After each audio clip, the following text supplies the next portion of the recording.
continuidade às nossas videoaulas de reposição. Hoje eu vou falar sobre calorimetria. Então, o começo da matéria é aquela parte de trocas de calor, de como o calor se propaga, que pode ser por condução, convecção ou irradiação, o conceito em si de calor. E agora a gente vai usar esses conceitos e outros novos para poder calcular qual a temperatura, uma vez que a gente tem essas trocas de calor. Beleza? Então vamos lá, me acompanha. Seguinte, primeiro a gente vai definir a forma com que esse calor se comporta ou transforma o corpo que está recebendo ele. Olha só, gente, toda vez que eu tenho uma troca de calor com o corpo, seja esse calor chegando no corpo ou esse calor saindo do corpo, a gente vai, na física pelo menos, considerar que a gente só pode ter duas possibilidades. A primeira é uma mudança na temperatura, e aí a gente vai chamar esse calor de calor sensível, ou então uma mudança no estado físico, e aí a gente vai chamar esse calor de calor latente, ok? Uma vez me perguntaram numa sala de aula Cavaco, se eu pegar e acender a chama do fogão, que tipo de calor é aquele? Ele é sensível ou é latente? Gente, essa classificação do calor sensível ou latente vai ser de acordo com a finalidade, não de acordo com a origem dele. Se a gente pega essa quantidade de calor e usa para esquentar a água de 20 até 100 graus Celsius, como a gente está tendo uma mudança de temperatura, esse calor a gente vai chamar ele de calor sensível, ok? Agora, caso a gente use essa mesma quantidade de calor, ou seja, caso a gente pegue esse calor vindo da chama e use para ebulir a água ela já está a 100 graus Celsius, a gente continua fornecendo calor para ela virar vapor a 100 graus Celsius, aí nesse caso a gente está provocando uma mudança de estado físico, esse calor vai ser chamado de latente. Belezinha? Ok. Como é que funciona o cálculo do calor sensível? Bom, o calor sensível, aquele que provoca a mudança de temperatura, ele vai depender de três fatores. Primeiro, da massa. Olha isso, não é bem intuitivo dessa forma. Claro que tem que depender da massa. Eu, na época de estudante, então, como todo bom estudante, fazendo minhas continhas lá para pagar comida, para me sustentar, enfim, eu costumava comprar uma lasanha, para comer no final de semana, tudo, e eu costumava comprar uma lasanha que era de 1,5 kg. 1,5 kg. Por quê? Como bom estudante de engenharia, eu fazia as contas lá, ia no papel certinho e via que era mais vantagem, era mais barato por quilo eu comprar a lasanha maior do que eu comprar uma lasanha pequena de 650 ou até de 375 que tinha. E aí, na hora que eu ia usar o micro-ondas para poder esquentar essa lasanha, eu olhava lá na caixa. Suponhamos que tem escrito lá, para esquentar essa lasanha você precisa de 20 minutos dentro do micro-ondas. Bom, se eu ia pegar a lasanha de 1,5 kg e partir ela em 4 partes para poder comer e comer aos poucos, né? Não ia comer 1,5 kg de uma vez, eu não ia usar esse tempo todo. Se a quantidade que eu ia usar era 1/4 daquela massa inteira, daquele corpo inteiro, eu só precisaria de 1/4 do tempo. Então, se 20 minutos era para esquentar a lasanha toda, como a massa era reduzida à 1/4 parte, eu pegava o tempo e reduzia a 1/4 parte também. Então, a quantidade de calor vai ser proporcional à massa, ok? Outra coisa, depende do calor específico. Esse calor específico, gente, ele é uma constante que depende da substância e depende também do estado físico da substância. Por exemplo, os que vocês vão acabar sabendo decorar de tanto fazer exercícios que o calor específico da água é 1 caloria por grama grau Celsius. Mas do gelo é meia caloria por grama grau Celsius.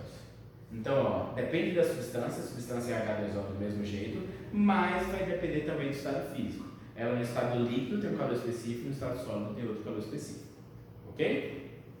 E depende também da variação de temperatura. Isso também é bem intuitivo, né? Olha só, se eu quero, sei lá, estou com comida na geladeira, sobrou do almoço, quando chegar no jantar eu vou comer de novo. Se eu quero comer uma comida morna, ou seja, eu não quero provocar uma variação de temperatura tão grande, eu não vou colocar tanto tempo no micro-ondas. Já se eu quiser comer a comida bastante quente, eu posso colocar mais tempo, porque aí a quantidade de calor que eu vou fornecer para a comida vai ser maior, ok? Então depende desses três fatores: massa, calor específico e variação de temperatura. Dentro aqui da calorimetria, gente, a gente ainda tem o conceito de capacidade térmica. O que é isso? Capacidade térmica é a quantidade de calor que um corpo precisa receber para variar a temperatura dele em uma unidade. Seja ela em graus Celsius, em 1 grau Fahrenheit, ou 1 Kelvin, enfim, não importa. Matematicamente, a gente define a capacidade térmica como a quantidade de calor dividido pela variação de temperatura. Com isso, nota que nessa expressão daqui a gente tem uma variação de temperatura também. E aí a gente poderia calcular a quantidade de calor trocada por esse corpo por capacidade térmica vezes a variação de temperatura. Só uma comparação, o calor específico, a unidade dele costuma ser dada em caloria por grama grau Celsius. Mas lógico, pode ser qualquer unidade de energia dividido por qualquer unidade de massa vezes qualquer unidade de temperatura. Já a de capacidade térmica é caloria por grau Celsius. Por quê? Aqui a gente não tem a massa, né? Não entra a massa, então não tem esse por grama daqui. De boa? Tá, qual que é a diferença? Se dá para calcular a quantidade de calor usando os dois, qual seria a diferença então entre o calor específico e a capacidade térmica? Gente, observação aqui, ó. Calor específico, ele é uma característica de uma substância. Então, por exemplo, se eu pegar a água, ela tem um calor específico.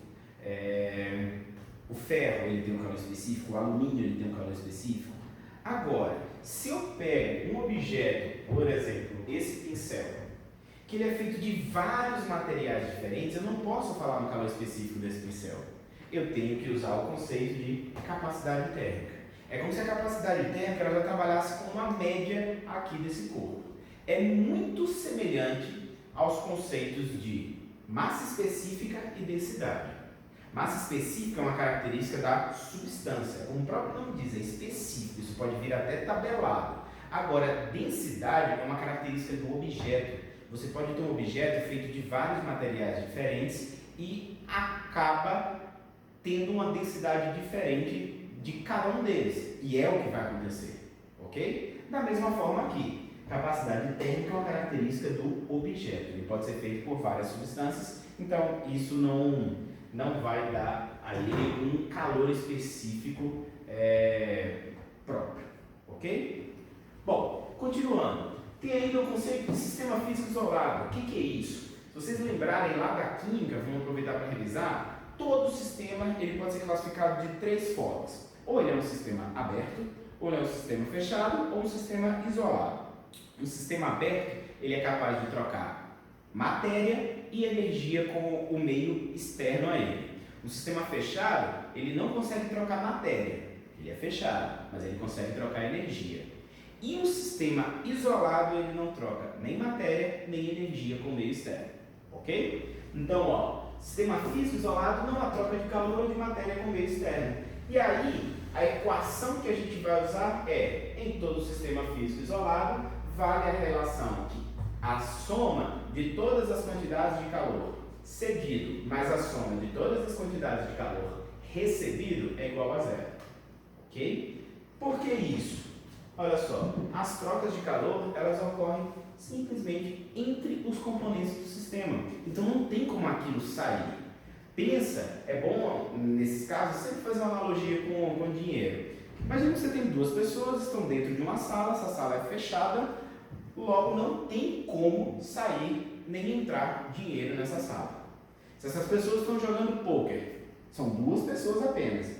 Se eu disser que a pessoa A ela perdeu 50 reais, é porque a pessoa B ganhou 50 reais. Não tem como dinheiro entrar ou sair nesse sistema, nessa sala fechada. Da mesma forma, não tem como entrar energia em um sistema físico isolado.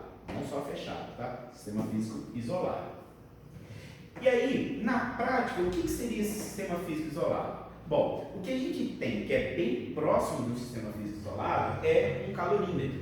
O calorímetro, como o próprio nome diz, né, calor em metro relacionado à medida, ele é utilizado para medir as trocas de calor em um sistema.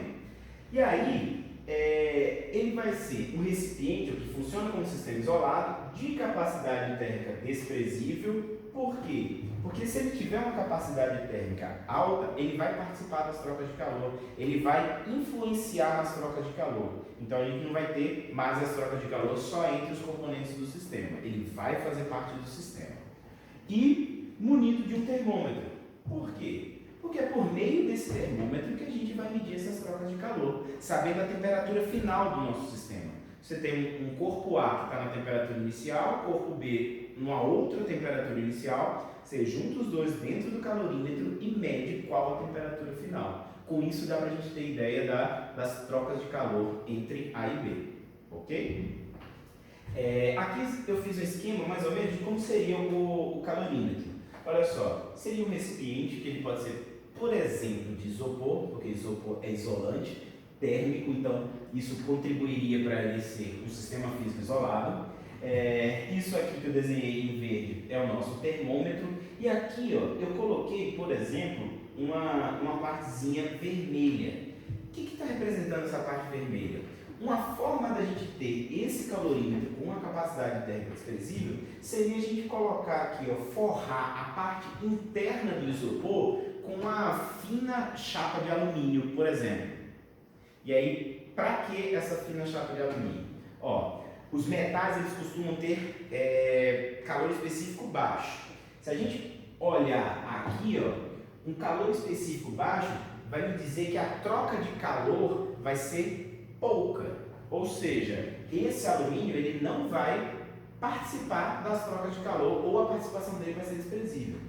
Tá, mas para que colocar ele? Digamos que a gente queira medir as trocas de calor entre uma pedra, que está representada aqui em rosa, e essa água dentro do calorímetro.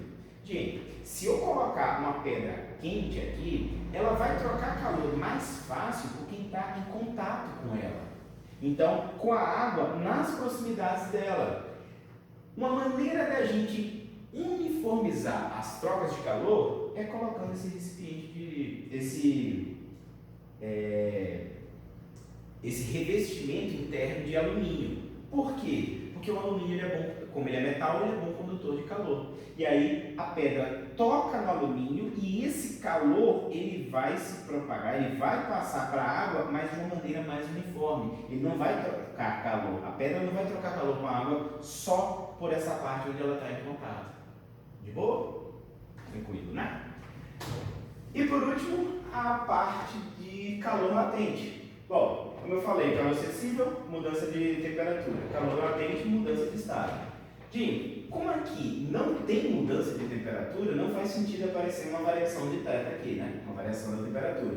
Logo, a mudança de estado, ela só vai depender da massa do corpo. E aí, assim, ela só vai ser proporcional à massa da substância. E como em física, toda vez que a gente tem duas grandezas que são diretamente proporcionais, a gente precisa de uma constante para ter uma igualdade, essa constante seria o nosso L, que é o calor latente de mudança de estado. Está recebendo esse nome porque vai depender, da mesma forma que o calor específico, vai depender da substância e da mudança de estado envolvida. Por exemplo, existe o calor latente de fusão do gelo. Então, eu falei que era latente de fusão, eu falei qual era a mudança de estado e eu falei de qual era a substância. Da mesma forma que existe o calor latente de solidificação da água. Então, de novo, falei qual era a mudança de estado e falei qual era a substância inicial. Ok? E aí, só para revisar, acho que essa parte daqui todo mundo já está cansado de saber, desde pequeno, né? Essas mudanças de estado. A gente tem aqui os estados sólido, líquido e gasoso. Do sólido para o líquido a gente tem a fusão, líquido para o gasoso, vaporização, gasoso para o líquido, voltando, liquefação, líquido para o sólido, solidificação.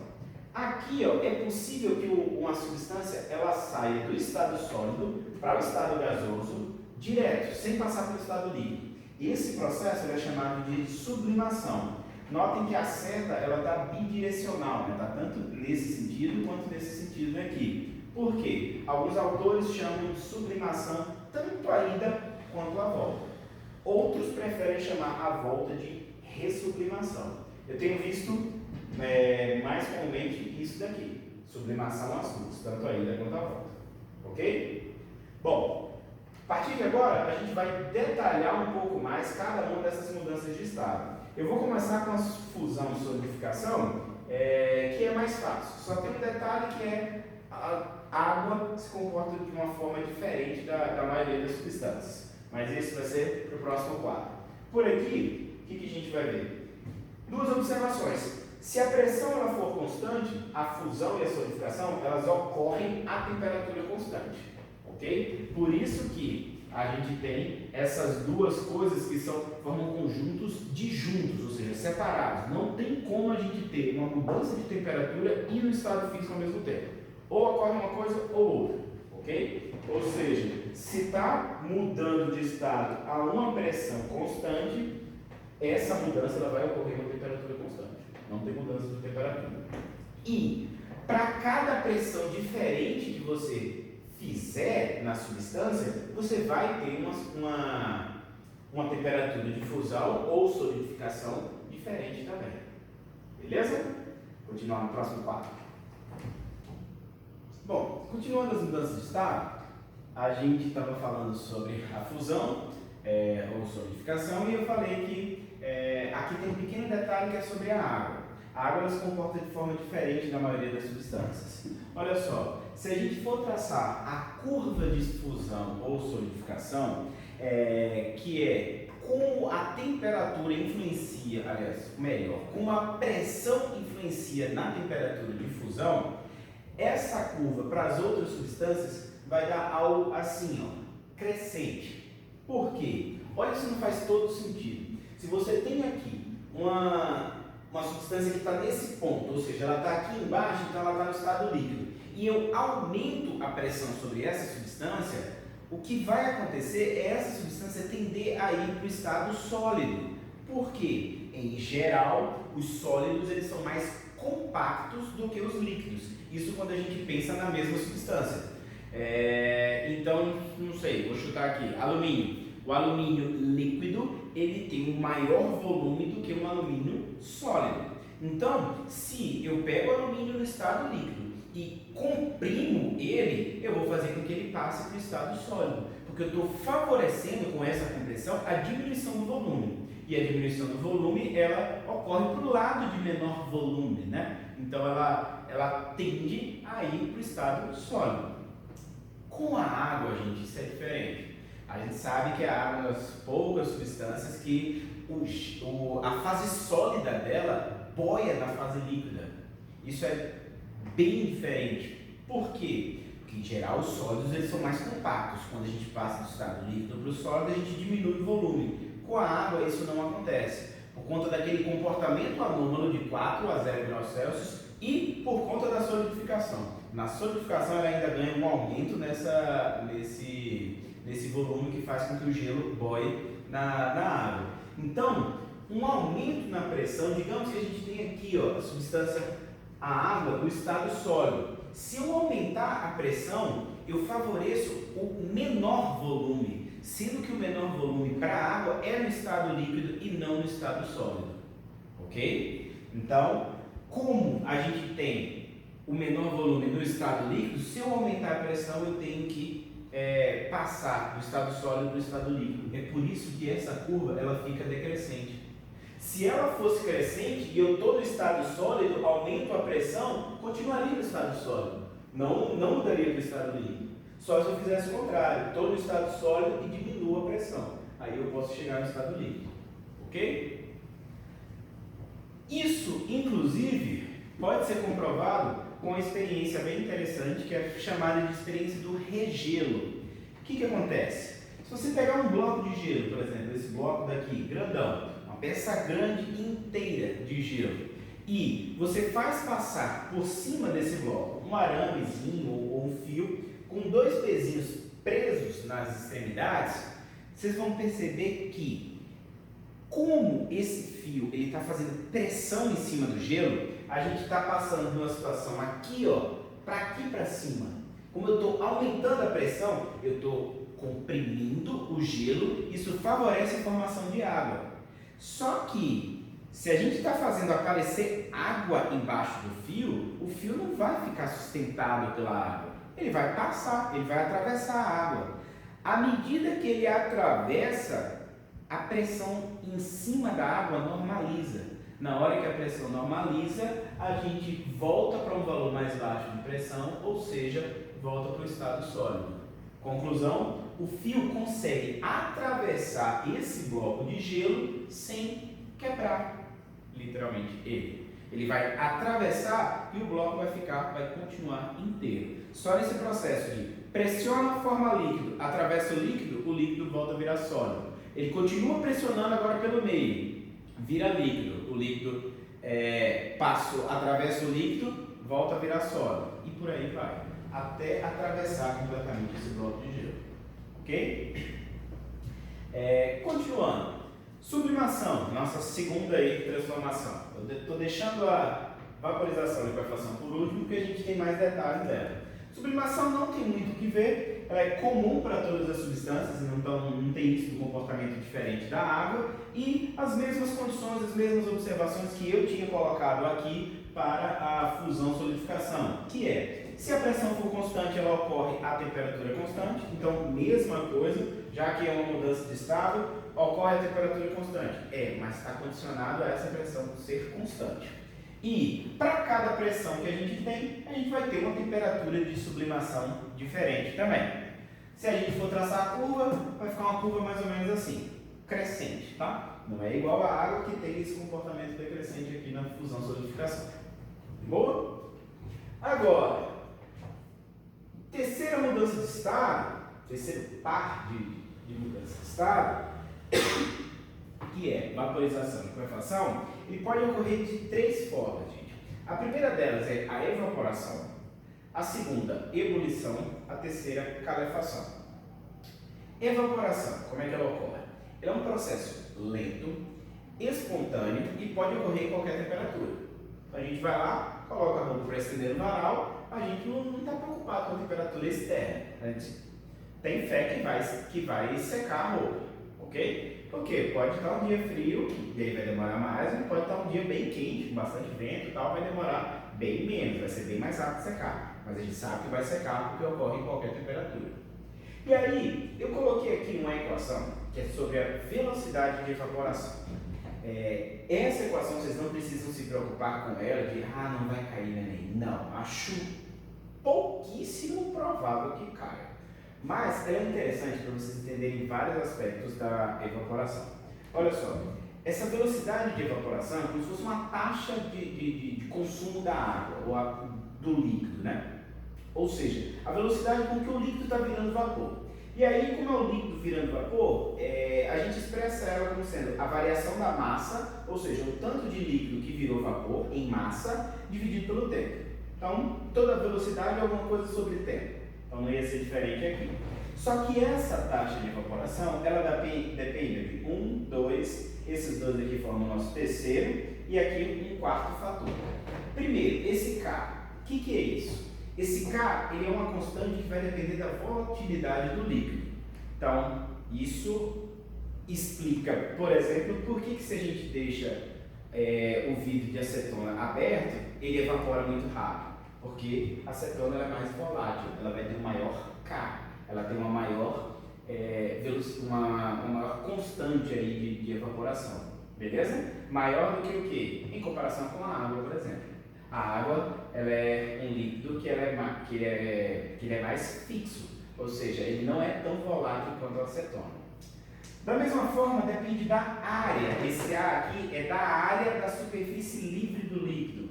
Gente, quando você está, por exemplo, querendo jogar bola, jogar vôlei, jogar tênis numa quadra e a quadra está molhada, é uma quadra descoberta e ela está molhada, Uma solução para você tentar fazer ela secar rápido é espalhar essa água. Porque na hora que você espalha, você aumenta a área. Lembrando de reações químicas, é como se você estivesse aumentando a superfície de contato. Então você aumenta a área, você aumenta a taxa de evaporação, a quantidade de líquido que está se tornando vapor. Ok? Também depende de Fzão menos Fzinho. Para eu explicar o que seria cada um desses aqui, demoraria um pouquinho mais de tempo. Então, para resumir, eu vou dizer o seguinte: esse Fzão é a pressão do vapor saturado e o Fzinho é simplesmente a pressão do vapor. Então, por exemplo, se aqui nessa sala eu conseguisse colocar 100 gramas de vapor de água e só tem 80 gramas, o vapor d'água aqui ele não está saturado, porque eu não atingi o limite. Se eu for lá e medir qual a pressão desse vapor d'água, eu vou colocar ela aqui no lugar de Fzinho. E se tivesse os 100, aí seria uma pressão que a gente chama de pressão máxima de vapor. Aí seria esse valor aqui, o Fzão. Ok? Então, em outras palavras, o que quer dizer essa diferença daqui?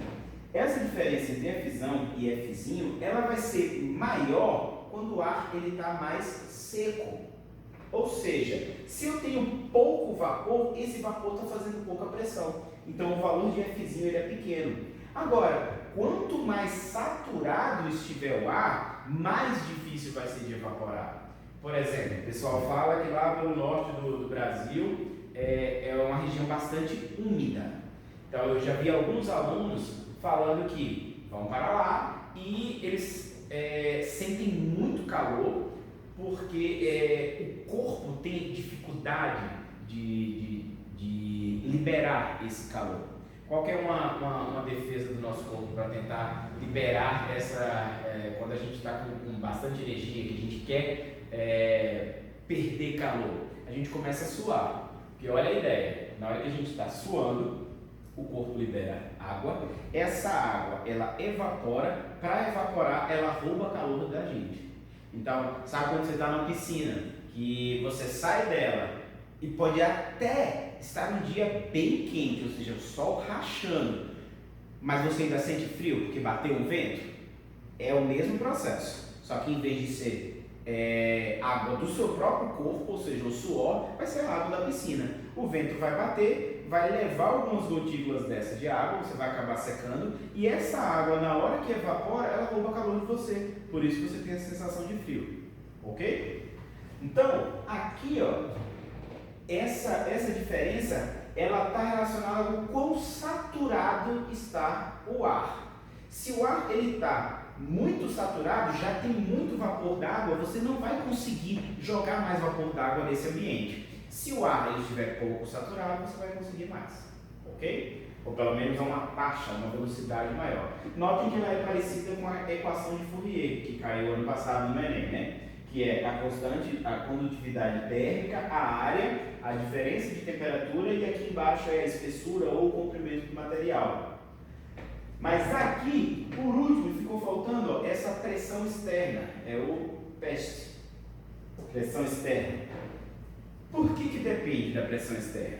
Gente, se você tem um líquido e o ar está fazendo muita pressão sobre esse líquido, esse ar está dificultando a passagem do líquido para o estado de vapor, não é verdade? Por quê?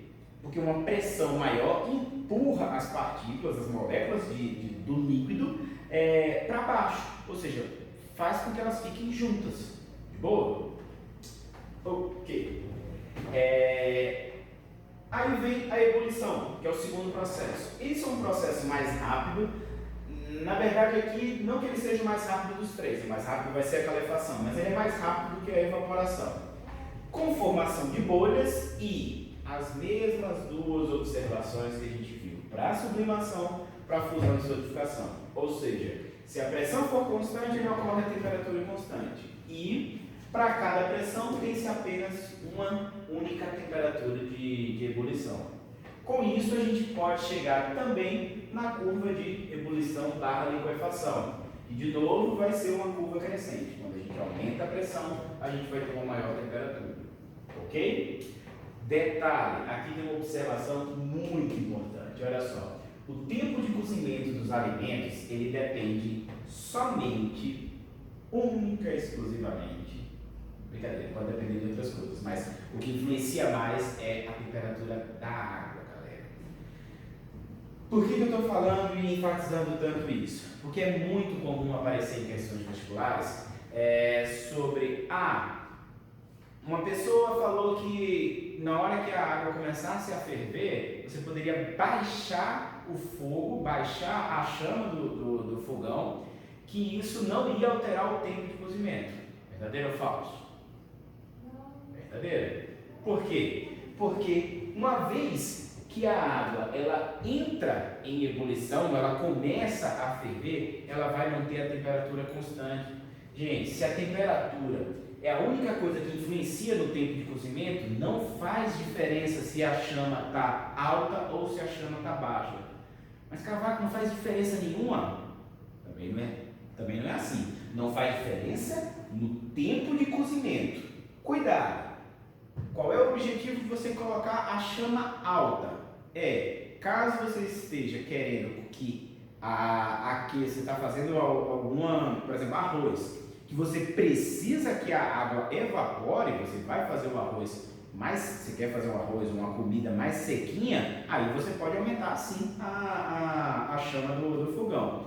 Mas caso você queira cozinhar, o arroz ele ainda não está pronto, ele ainda vai demorar para cozinhar, abaixa o fogão, porque senão a água vai evaporar mais rápido e vai ter uma hora que o arroz ele ainda não vai estar no ponto, você vai precisar adicionar mais água. Na hora que você adiciona mais água, você adiciona a água à temperatura ambiente, a 25, a 30, 40 graus Celsius, se você estiver em Valadares. E essa água ela ainda vai demorar para esquentar, ainda vai demorar para chegar a 100 graus Celsius, para depois começar a ebulir. Tranquilo?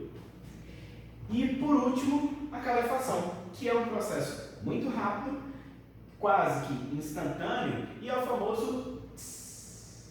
Então, quando a gente pega uma frigideira, fritou alguma coisa, vai lavar, coloca embaixo da torneira, na hora que a gente abre, que a água faz aquele tss, isso é a calefação. Qual que é a ideia da calefação? A água, ela tem a temperatura de ebulição dela a 1 atm de 100 graus Celsius, ok? Se a gente pega uma chapa, por exemplo, de algum metal e aquece ela até 300 graus Celsius e coloca a água nessa chapa, ela está entrando em contato com uma superfície que está uma temperatura muito maior que a temperatura de ebulição dela. Então, vai ser como se fosse uma ebulição, só bastante violenta. Tão violenta que recebe um nome diferente aí de calefação. Ela recebe um nome especial de tão rápida que ela é. Ok? Por último, diagrama de fases. Se a gente juntar esse e esse diagrama aqui, essas curvas de cada uma das mudanças de estado, a gente chega no diagrama de fases, em que aqui estão representadas as substâncias no estado sólido, líquido e aqui no estado gasoso. Só que o estado gasoso ele pode ser dividido aí na forma de vapor ou de gás. Nesse diagrama, a gente sempre pode destacar dois pontos. Esse primeiro daqui, correspondente a uma temperatura θT, e esse outro daqui, uma temperatura correspondente a θC. O que é esse θT? É a temperatura tripla. Temperatura tripla é onde a gente tem as três fases em equilíbrio. Cuidado, gente. Muita gente pensa só, não, temperatura tripla, aí vem o nome triplo e fala, não, é onde a gente tem as três fases, a substância das três fases. Gente, é muito importante esse final. Três fases em equilíbrio. Por exemplo, para a água, isso daqui, se eu não me engano, ocorre próximo de 0,04 ou 0,1 graus Celsius, ou seja, é bem próximo do 0 graus Celsius, e uma pressão muito baixa. Ou seja, são condições bem especiais mesmo. E aí pode ter algum aluno que fala assim, não, ô Cavaco, eu consegui gelo, água e vapor d'água lá em casa. Tinha uma panela com água fervendo, eu fui lá e joguei 3 pedras de gelo. Amigo, aí não dá, né? Porque aí não vai estar em equilíbrio. Quando a gente fala aqui que está em equilíbrio, significa que as quantidades de sólido, no caso gelo, líquido, no caso água, e vapor, elas não mudam com o tempo, tá? Então, o equilíbrio fala que aquela massa de gelo, ela vai ser constante. Aquela massa de água que está ali dentro daquele sistema vai ser constante. Ok? E a temperatura crítica. Temperatura crítica é a temperatura que é a famosa divisora de águas. Ela é quem faz a divisão entre vapor e gás. Qual que é a diferença do vapor para o gás? Bom, um vapor, gente, se eu tenho aqui uma substância nessa situação, com essa temperatura e essa pressão, se eu aumentar a pressão em cima dessa substância, eu posso fazer com que ela vire líquido. Ou seja, o vapor ele pode ser liquefeito por uma simples compressão isotérmica. Ou seja, se a gente mantiver a temperatura constante e aumentar a pressão, a gente consegue passar de vapor para líquido. O gás não, galera. Se eu tenho uma substância no estado gasoso, ou seja, está na forma de gás, e eu aumento a pressão, ela nunca vai chegar a se tornar líquido. Essa é a diferença entre os dois. Ok? Então, gás, se a gente aumenta a pressão, não vira líquido. Vapor, se a gente aumenta a pressão, vira líquido. Tudo isso numa mesma temperatura. Ok? Valeu, gente? Bom, espero que vocês tenham gostado. Mais uma vez, a gente vai continuar postando. Se você gostou, compartilha, mostra para os amigos. Vamos tentar se ajudar nesse período crítico aí da nossa história. Beleza? Valeu, galera. Faz o simples.